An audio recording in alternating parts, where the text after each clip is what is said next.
So I'll be addressing some workability and disadvantage claims as well as extending our arguments a little.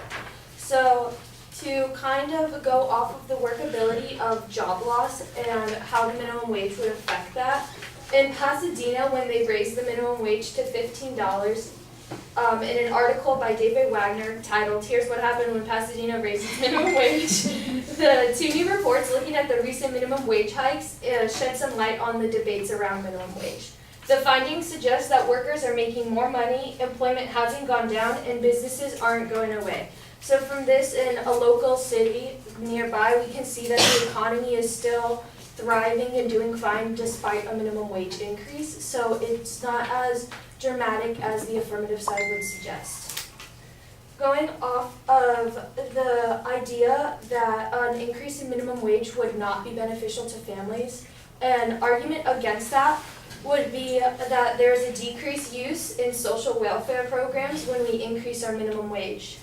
In an article by the Public Policy Institute of California titled "California's Future Social Safety Net," they found that after several years of statewide economic expansion, both the CalWORKS and CalFresh caseloads have fallen substantially, a sign that family budgets are improving.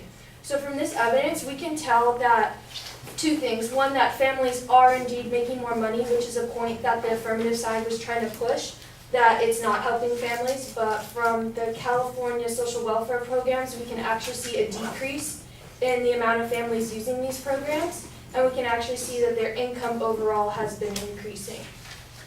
On top of that, we can see in an article by Kim Rubin and Elaine Mag in "What Happens to Taxes and Transfers When States Raise the Minimum Wage," they did a hypothetical study on what would happen to certain different types of individuals and how the minimum wage would affect them.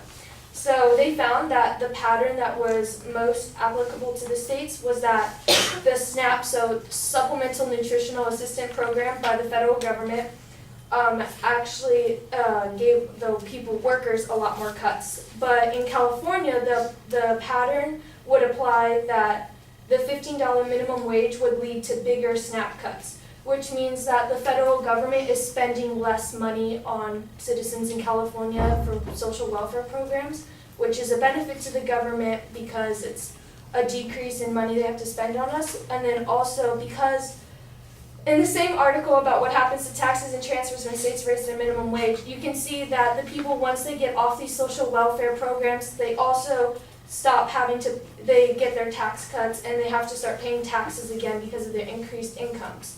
And so the government would get more money from increased income tax as well as decreased use in social welfare. On to another point about the income inequality within the United States. So the affirmative side argued that the minimum wage increase would not affect the poor people. However, by an NBC LA article titled "Higher Minimum Wage Benefits Outweigh Drawbacks" study, they found that a minimum wage increase in LA would benefit a large portion of the workforce. The 600,000 workers who would see their wages go up by 2019 make up about 40% of the LA workforce. So this is a significant, almost majority amount of the workforce that would see a raise in their wages if we went with this minimum wage increase. So we can say that, yeah, it does affect a lot of people in this particular city. And on top of that, in LA, from the same article and same study, you see Berkeley researchers say 80% of those 600,000 workers that would be affected would be people of color, and that more than half of the Latino workers in the city would see an increase in their wages. So not only is this helping a large majority of people, it's helping a lot of minorities and marginalized people as well. So it's a very beneficial bill as well. On to the point about incentivizing for employers, Natalie Kirchhoff, in an article called "What Will a Higher Minimum Wage Do?"